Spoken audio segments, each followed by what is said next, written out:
My name is Hermann Gens. I'm from the Department of History and Archaeology, and I'm here to deliver the first lecture of the Odyssey. So please take your seats. The sooner we start, the sooner this will be over.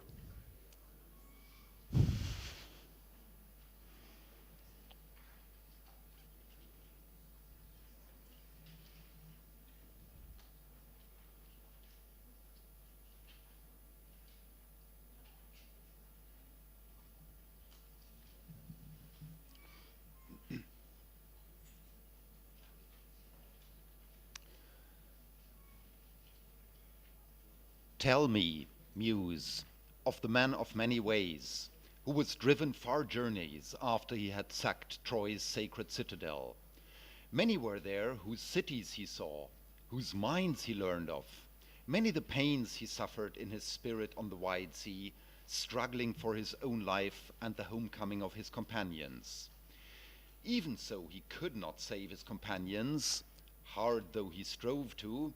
They were destroyed by their own wild recklessness, fools who devoured the oxen of Helios, the sun god, and he took away the day of their homecoming. From some point here, goddess, daughter of Zeus, speak and begin our story. These sentences mark the beginning of the Odyssey, one of the greatest epics ever to be composed in ancient Greece and possibly worldwide. In these few introductory lines, the main topics are already pointed out. The main character of the story is Odysseus. He's one of the heroes of the Trojan War. Also, his main desire is mentioned, homecoming. It furthermore becomes clear that he encountered substantial difficulties in fulfilling his desire. Before we can embark on exploring the contents of the story and get better acquainted with its hero, Odysseus, we first have to look at some background information, such as who wrote the story, when was it composed, and what was the society like in the times of Odysseus.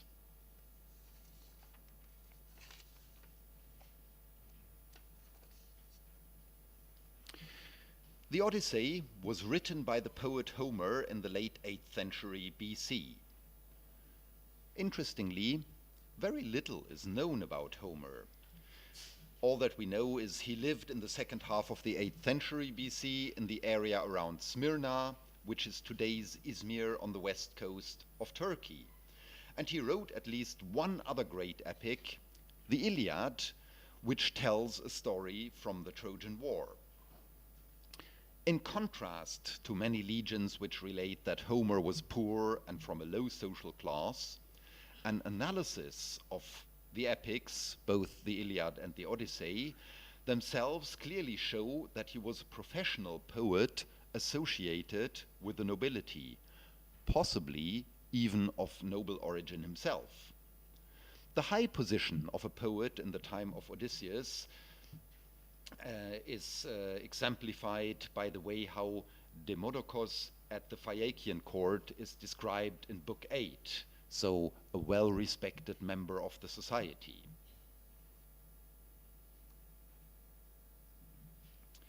Both epics, the Iliad as well as the Odyssey, relate to stories from a distant past, which according to Greek belief dated around the year 1200 BC. So Homer wrote about stories that were already 400 years old. It is hotly debated among modern scholars, and especially archaeologists, how far both epics and especially the story of the Trojan War actually reflect historical truth. The Trojan War, as we hear about in Homer's story, may have never happened. But it may be speculated that at least some historical facts may be hidden in the stories. It has to be pointed out, however, that the ancient Greeks believed in the historicity of the stories, so they believed that these were real stories. Homer used stories that were well known in Greece and very likely were orally transmitted already for several centuries. The 8th century in Greece was a heroic age. The society was still dominated by kings who reigned over small regional kingdoms in various parts of Greece. Interestingly, the story of Greek unity as reflected in the epics, that all the Greeks united against a common enemy, the Trojans, is again probably fiction. Most of the time, these various Greek kingdoms spent fighting against each other. Writing had only recently been introduced to Greece from the Near East, that is, from this very region, from Phoenicia. Thus, it is quite astonishing to have lengthy epics of high literary quality, such as the Iliad and the Odyssey, as the first literary products of Greece. In fact, one of the earliest inscriptions in Greek from the end of the 8th century BC contains a reference to Homer's Iliad. That's what we see here on the slide. It's a drinking cup that was found in southern Italy, and in Greek letters there is a reference to a drinking cup that belonged to King Nestor, who figures as one of the very prominent heroes, one of the prominent Greek kings in both the Iliad and the Odyssey. Literacy in Greece thus started with what we would call a big bang. Epics themselves, of course, have a longer history in Greece. An epic is a heroic story mixing real, that is historical, and fictional elements. For instance, the appearance of gods and monsters in the story. Poets and bards sang these epics to the courts of kings and nobles, certainly for entertainment, but more importantly, to transmit values of the society to the audience. These epics were transmitted, as I've said, orally for a very long time already. Thus, the contents were known by most people. Homer, therefore, did not need to tell the whole story of the Trojan War and the homecoming of the heroes, but he could focus on the most dramatic aspects.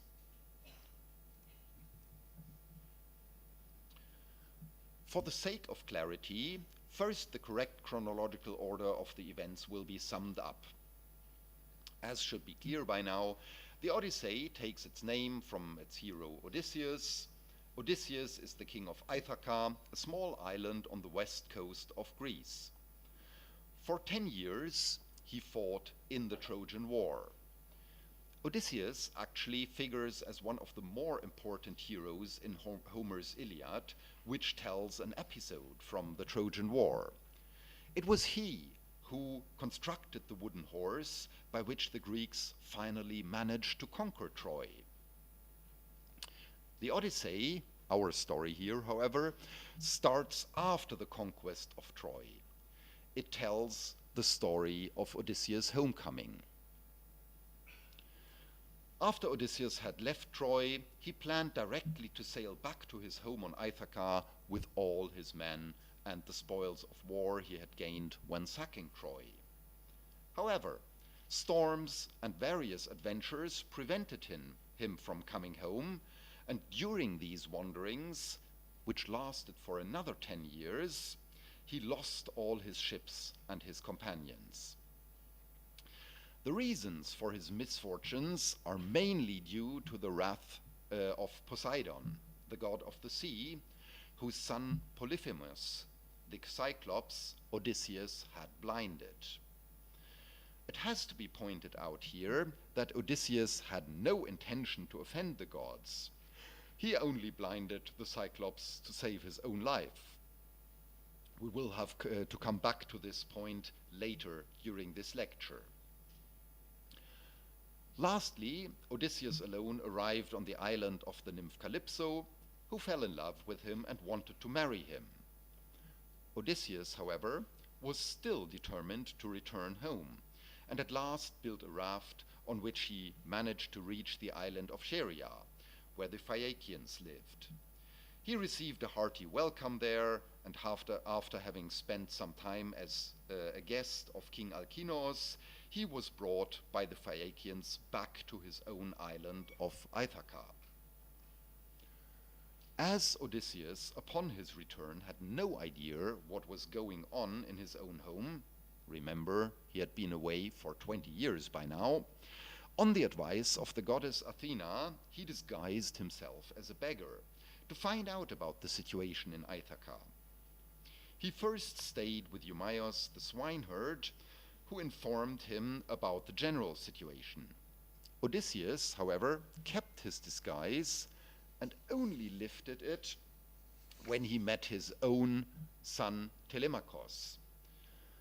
Telemachus brought Odysseus to the palace, where again he went in the disguise of a beggar.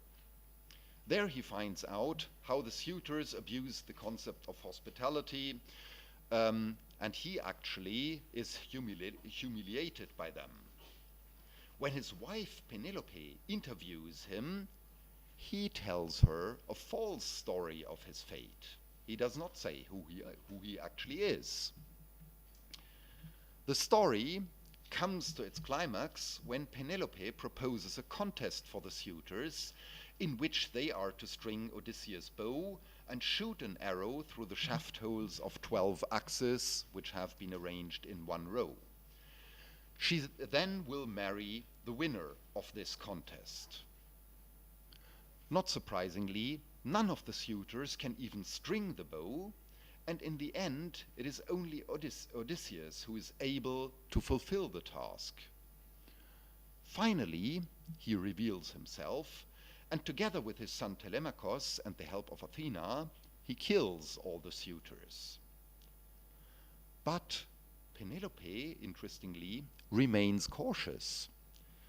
And before finally accepting that Odysseus has really returned, puts him to a last test when asking him about the special features of the bed in his own bedchamber in the palace. The point of this story is Odysseus had built his bed around an olive tree that was growing inside the palace. So the bed could not be moved without chopping down the olive tree. So when Penelope says, okay, yes, I'll put up your bed somewhere else in another room, and so on, Odysseus gets really, really angry and says, hey, wait, what happened to the olive tree? Did you chop it down? And as nobody, except for the people who actually were allowed in the bedroom, knew about this, that was for Penelope the final proof that this person is really Odysseus and not just an impostor. The story ends with another fighting scene in which the relatives of the killed suitors seek revenge, but this fight is ended by a peace imposed by the goddess Athena. Homer, however, told the story in a slightly different way. As I already said, the contents of the story of Odysseus were already well known in Homer's times, so the poet does not need to tell the events in the correct chronological order. He could only focus on the most decisive points of the story. Altogether, only a period of 40 actual days is covered in the Odyssey, starting from the point when Odysseus is finally allowed to leave the island of Calypso until his re-establishment as the king of Ithaca. Homer subdivided the story into 24 chapters, or books as they are usually called. Book 1 acts as a kind of prologue, in which by a council of the gods, Odysseus is finally allowed to return home from the island of Calypso. Books 2 to 4 instead of setting Odysseus on his way home, first tell the story of the journey which Odysseus' son, Telemachus, undertakes to find out news about his father. These books convey important information to the readers as they explain the desolate situation in Odysseus' kingdom. Although Odysseus had been away for 20 years by now, his wife Penelope still does believe that he will return one day. However, a group of suitors, young noblemen from Ithaca, urge her to forget Odysseus and marry one of them instead. This situation is bound to create tensions. Will Penelope remain loyal to Odysseus? How will the suitors react should Odysseus eventually return home? And what about Telemachus, Odysseus' son? When Odysseus had left, he was just a baby. Now he's a young man, 20 years in age. So what will he think of his father? How will he react when this completely unknown father suddenly turns up? It is only in Book 5 that we actually meet Odysseus and learn how he builds a raft by which he leaves Calypso's island.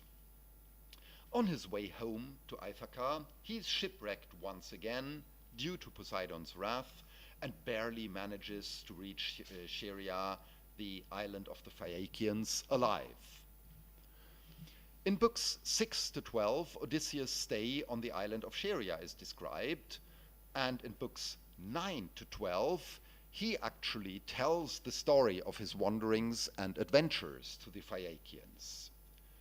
This order of the events is quite important. When we first meet Odysseus at the beginning of Book 5 on Calypso's island, he is a broken man, weeping out of desperation. By retelling all his adventures to the Phaeacians, he regains his confidence and thus gains the strength to restore order to his own kingdom. From Book 13 onwards, Homer's version closely follows the correct chronological order as detailed above. Let me just, can you hear me without the mic? Yeah? Okay. So let me briefly explain what this strange diagram actually means. The arrow represents time. On top of the arrow, we have the real time, what actually happened. First, the 10 years of the Trojan War, then the 10 years of Odysseus' wanderings in the Mediterranean. Below the arrow, we have the time as reflected in the story, as in Homer's Odyssey. So the period that is actually covered in the book are only the last 40 days. But books 9 to 12, the so-called retrospective, in these three books, Odysseus tells all the events, his adventures to the Phaeacians, from the final conquest of Troy and all his adventures on his way home. This arrangement of the story actually reflects the succeeding stages of Odysseus' homecoming. Books 5 to 12 talk about Odysseus' wanderings in the Mediterranean. Books 13 to 16 see Odysseus on his own island of Ithaca, but still outside the palace.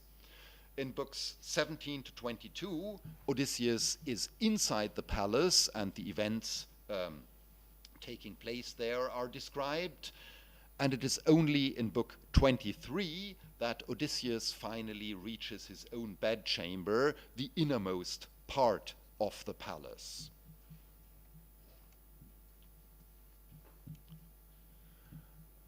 It should be noted that Odysseus' wanderings take place outside of the real world. What do I mean by this? Only the starting point, Troy, and the end point of his journey, Ithaca, are places that can be securely located on a map, as shown here. all the other locations of Odysseus' adventures, the island of Calypso, the island of the Cyclops, Scheria, and so on, have no secure position in the Mediterranean or elsewhere.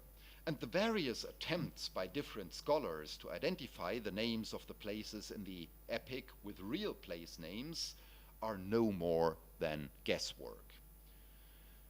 In contrast, the false stories which Odysseus tells several times about his wanderings are all situated in the real world, and places he claims to have visited can be identified, such as the island of Crete, the countries of Phoenicia and Egypt, and so on. So you may discuss this further in class. The poet apparently plays with imagination versus reality. Odysseus' real wanderings take place in an imaginary world. Odysseus' lying stories, the false stories he tells about his adventures, take place in the real world. We'll come back to this. There are certainly many ways how to read the Odyssey. First of all, it is a fascinating adventure story, and without doubt was also understood as such in ancient Greece. However, the story also conveys moral issues important for the ancient Greek society.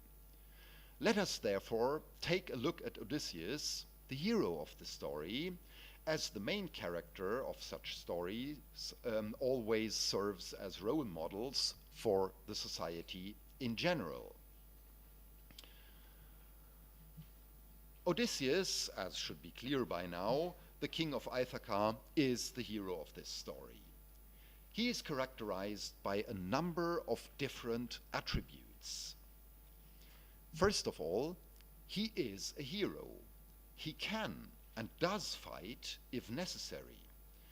An example of his superior strength is given in the story of the bow contest in Book 21, line 409, where it is said, I quote, "So, without any strain, Odysseus strung the great bow," end of quote.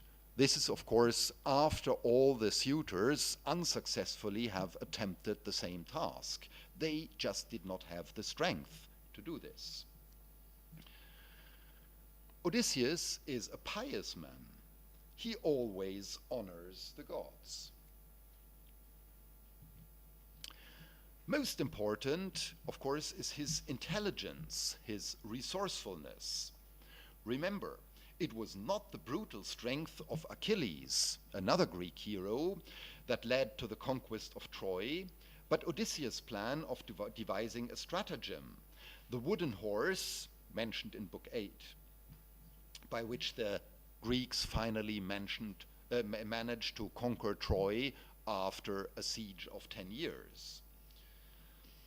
It is not only a cleverness helping Odysseus to survive, such as in the case of the escape from the cave of the Cyclops, but a genuine curiosity. For instance, Odysseus enters the cave of the Cyclops out of pure curiosity. He does not really need to go there. This is detailed in Book 9, lines 172 and following, where Odysseus tells his companions, I quote, "While I go and find out about these people and learn what they are, whether they are savage and violent and without justice, or hospitable to strangers and with minds that are godly," end of quote. Another example is Odysseus' way of interrogating the spirits of the dead in the underworld. Yes, Odysseus visited the underworld as well, detailed in Book 11, line 228 and following, where Odysseus says, I quote, "I then thought about a way to question them, the spirits of the dead." Again, he just does that to gain knowledge, to satisfy his curiosity, but not for any personal advantages. He just wants to know what these dead people have experienced, what was going on in the past. Odysseus is able to endure suffering to achieve his goals. It is basically the longing for his home and his family that let him endure all his misfortunes. So, most important is in fact his determination. He uses all his resources to achieve one goal: coming home to his wife and son. Compared to the motivation of Gilgamesh, the book that you've just finished reading, this seems a somewhat unheroic goal. Gilgamesh was striving for fame, for immortal life, and so on. Odysseus just wants to go home. Okay. However, this certainly makes Odysseus a more sympathetic character, not only for modern eyes.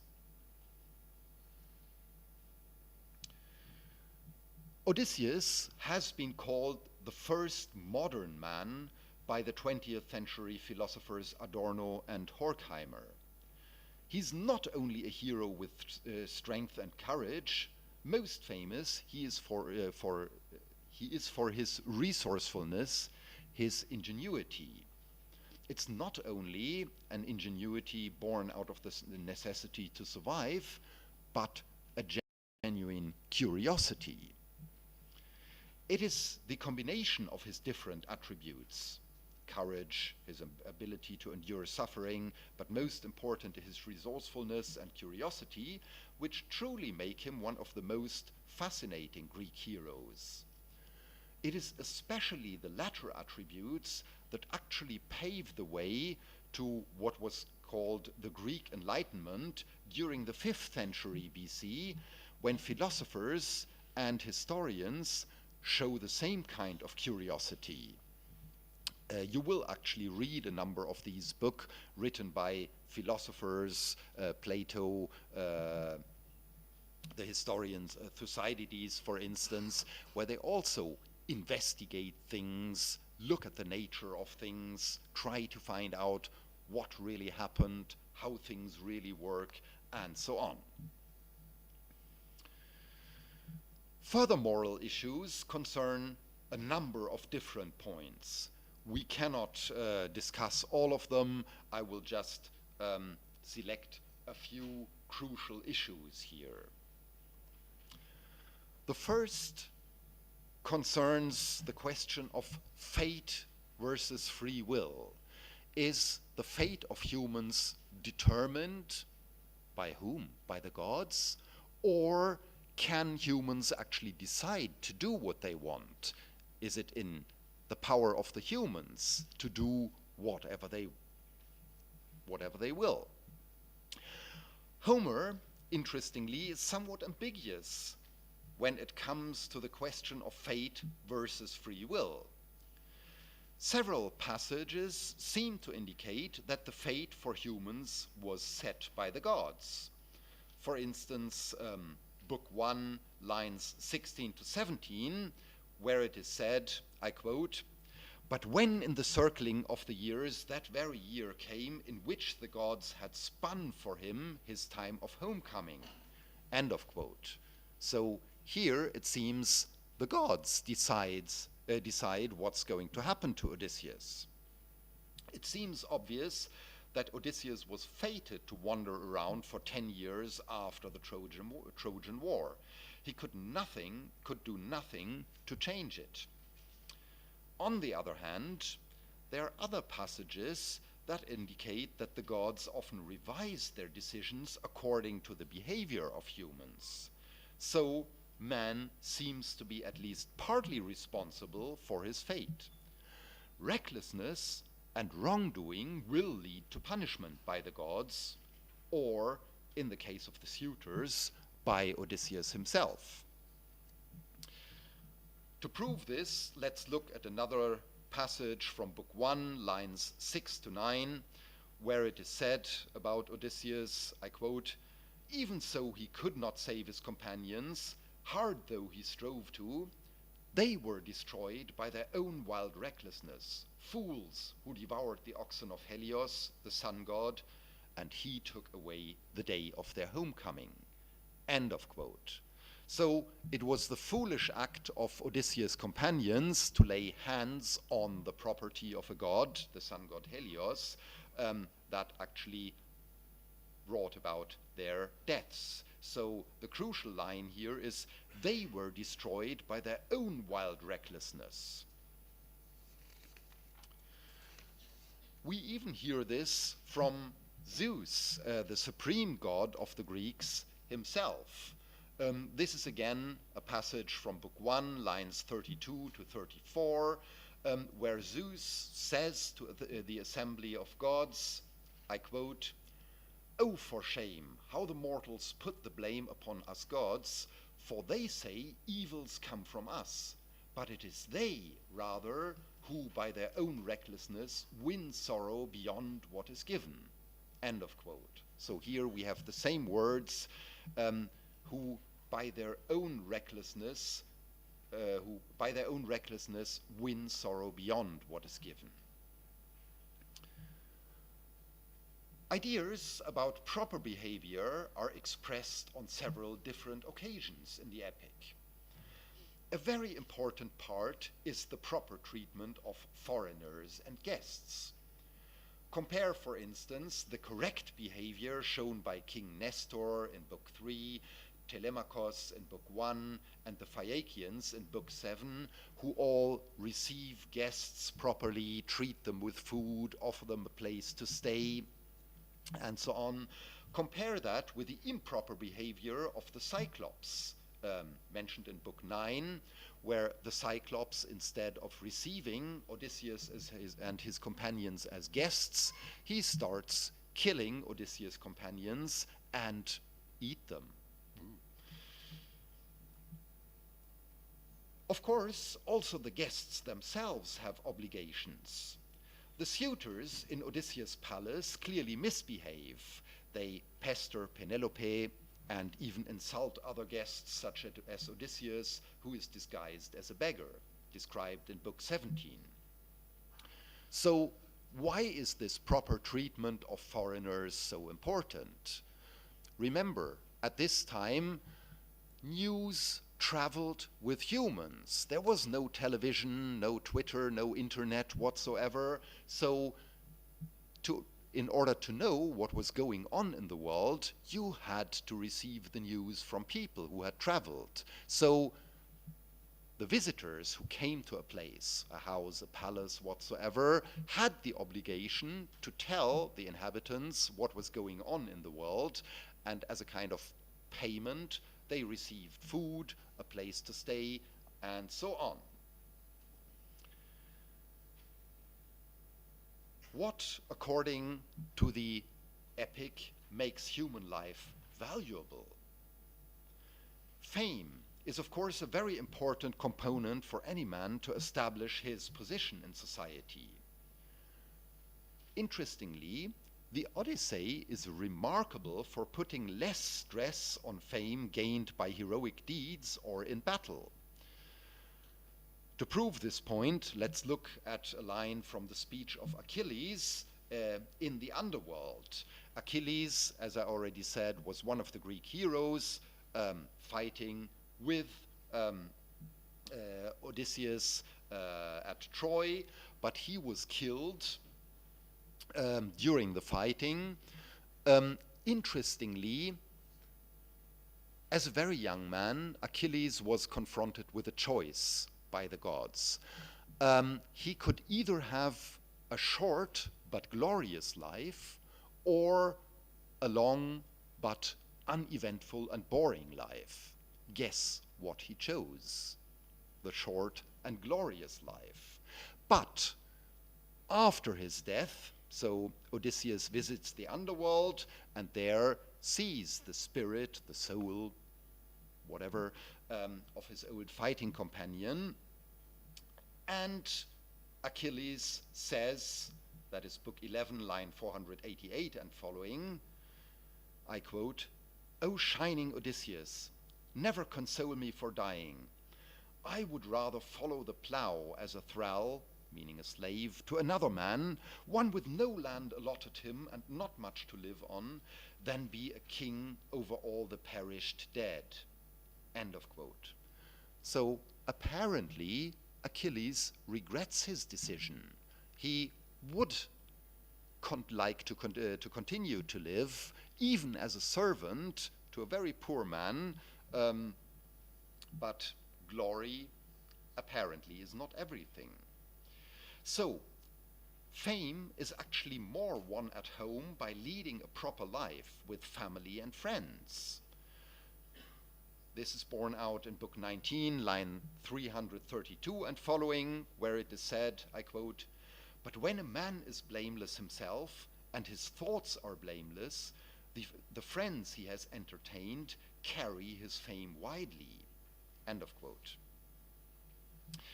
These certainly can be seen as unheroic elements of society.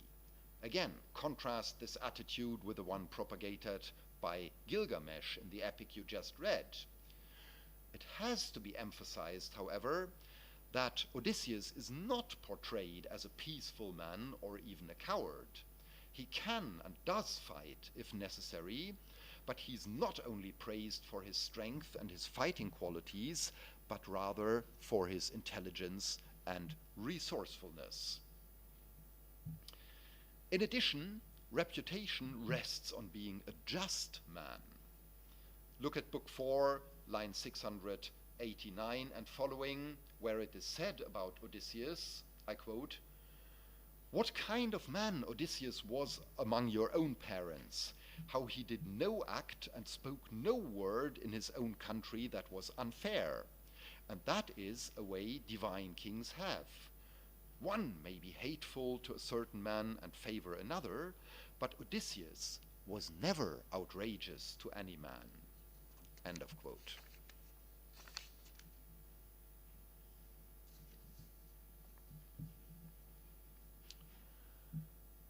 Okay, but what about attitudes towards the truth?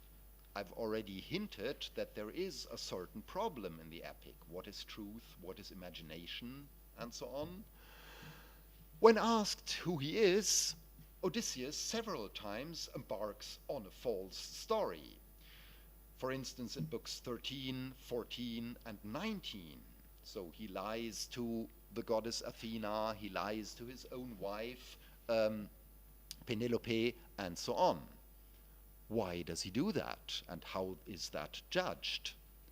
First of all, he does not do this for simple cheating, but to protect himself until he finds out more about the situation in his country. Imagine what happens if after 20 years of absence you just return home and say, "Oh, hello, I'm back, what's for dinner?" Odysseus knew very well that this led to certain problems for some of the other heroes of the Trojan War. King Agamemnon, for instance, was killed because in his only 10 years absence during the Trojan War, his wife had taken a lover and he was killed when he returned to his home. So Odysseus had to be careful. It has already been noted above that his false stories actually sound more credible than his real wanderings, as in the false stories no gods and monsters appear, and the places he names actually can all be located. It is also important to note that once Odysseus revealed himself, he does not tell false stories anymore. That is from book 22 onwards. So the more general attitude towards the truth in the epic is the concept that the truth is often hidden. Please also note that gods and Odysseus himself appear in disguise. They do not show who they really are, but for various reasons they chose to disguise themselves. The moral of the epic in this case certainly is that one should not accept things as they appear to be on first sight, but to seek for a hidden truth. Lying if it serves a purpose, is not condemned in the epic. See, for instance, Athena's speech to Odysseus in Book 13, lines 291 and following. In parentheses, Odysseus had just been delivered to his own island of Ithaca by the Phaeacians, and on the beach he meets a young shepherd. And the young shepherd is, of course, Athena in disguise, and she asks Odysseus, "Hey, who are you?" And Odysseus, being cautious, tells her not his real name, tells her a false story. And Athena, being a goddess, of course, immediately knows what's going on. So she says to Odysseus, I quote, "You wretch, so devious, never wary of tricks, then you would not even in your own country give over your ways of deceiving and your thievish tales. They are near to you in your very nature." Does that sound like criticism? Let's see. Athena continues, "But come, let us talk no more of this, for you and I both know sharp practice, since you are by far the best of all mortal men, men for counsel and stories, and I among all the divinities are famous for wit and sharpness." End of quote. So, in fact, Athena is impressed. She compares herself, a goddess, to Odysseus, a mere mortal man. She says, actually, oh, both of us actually are quite clever. So, what actually does the epic have to say about the relations between man and gods? The ancient Greeks believed in many gods. Besides the 12 Olympian gods, some of them are shown here, there was a multitude of minor gods, for instance, the nymph Calypso we meet in the story, and so on. This situation, of course, is bound to create problems, as the gods do not always agree with each other. In the Trojan War, for instance, they even openly fight with each other, as some gods support the Trojan side, whereas others favor the Greeks. The gods in the Odyssey are all described with very human characteristics. They quarrel, they're greedy, and sometimes even unjust. Poseidon's hatred towards Odysseus clearly is a case of unjust behavior. Poseidon's wrath is purely based on personal motives, as Odysseus had blinded his son, the Cyclops. It is not a case of punishing Odysseus for unjust or immoral behavior. Odysseus just blinded the Cyclops out of self-defense. So, obviously, not all the gods are thus portrayed as higher moral authorities in the epic. Only Zeus, the supreme god, clearly stands out as representing the principle of justice. The only aspects that distinguish all the gods from humans are their superhuman powers and, of course, the fact that gods are immortal. The gods do not only watch humans from far away, but actively engage themselves in human affairs, sometimes in a negative way, for instance, Poseidon shattering Odysseus' raft in Book 5, or in a positive way, Athena advising and protecting Odysseus, even making plans together with him in Book 13. The gods are part of human life, and they are portrayed by humans according to their own image. So, in other religious works, you will read God created humans in his image. Here it's the other way around. The Greeks imagined the gods being just like humans, only with eternal life and superhuman powers. Nevertheless, it is made explicitly clear that the gods need to be honored, despite all their moral shortcomings.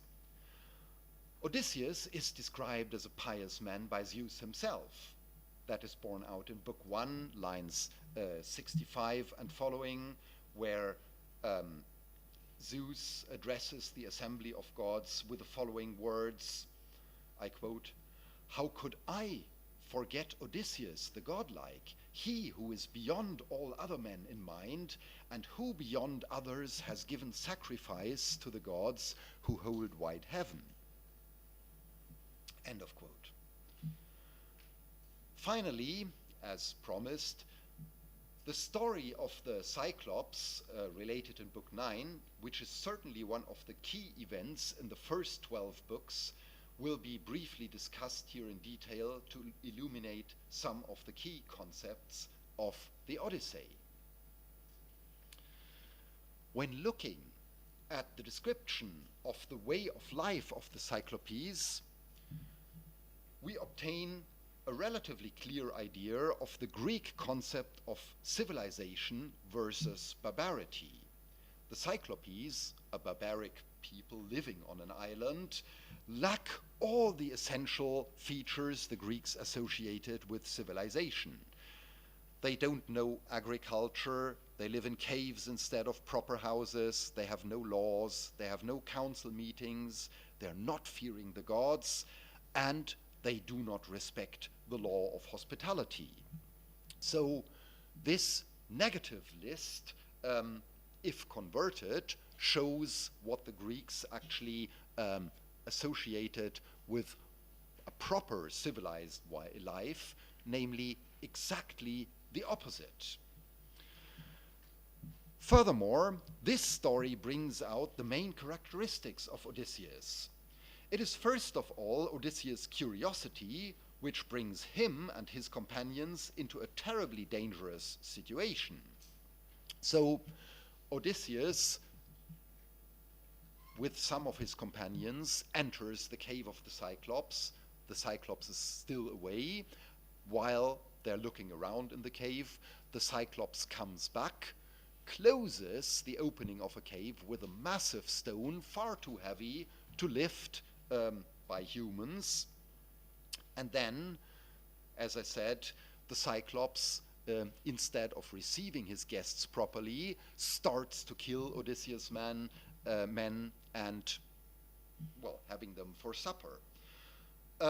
So this creates a serious problem for Odysseus and his men. How are they going to get out? They cannot simply kill the Cyclops, because then they're still trapped inside the cave. So what do?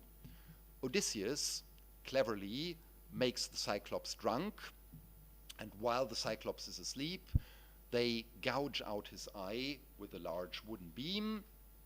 The Cyclops has only one eye, that's only why it works. So the blind Cyclops is certainly less dangerous than a Cyclops who can still see. But Odysseus and his companions are still trapped inside the cave. Interestingly, the Cyclops keeps his flocks of sheep inside the cave as well, and at some point the sheep have to go out to graze. The Cyclops, of course, is aware that this is a chance for Odysseus and his companions to escape, so he sits in the opening of the cave, trying to make sure that together with the sheep, Odysseus and his companions do not escape, but Odysseus and his companions have tied themselves under the belly of the sheep, and in this way can escape. So it is through Odysseus' cleverness and courage that he manages to rescue himself and his companions again. But this story clearly illustrates the concept of being a hero. When Odysseus first met the Cyclops and the Cyclops asks for his name, Odysseus gives the very strange answer, "Oh, my name is Nobody." This somewhat enigmatic response is explained only when, after being blinded, the Cyclops calls for help from his fellow Cyclopes. When they all rush to our Cyclops cave and ask what's the matter, The Cyclops responds, "Oh, nobody has blinded me." And the Cyclopes return to their own cave saying, "Oh, maybe it was just a nightmare," or something like that. While this clever trick saved Odysseus and his companions from the other Cyclopes, it unfortunately is at odds with the concept of heroism. A hero needs his proper name to be associated with his deeds. He needs the fame. It's not good enough to just, let's say, listen to stories. Oh, somebody, I don't know the name, I don't know when and where, but somebody did something great in the past. Not good enough. It is for this reason, not just for pure recklessness, that Odysseus, once he has escaped from the cave, announces his proper name to the Cyclops. The tragic irony of this act is that the Cyclops now has the personal details of his adversary and asks his father Poseidon to punish Odysseus. As we learn from the story, Odysseus will have to pay a heavy price for this, and he will have to use all his courage and intelligence to escape Poseidon's wrath. But that, I believe, will be detailed in the next lecture next week. That's it, the end.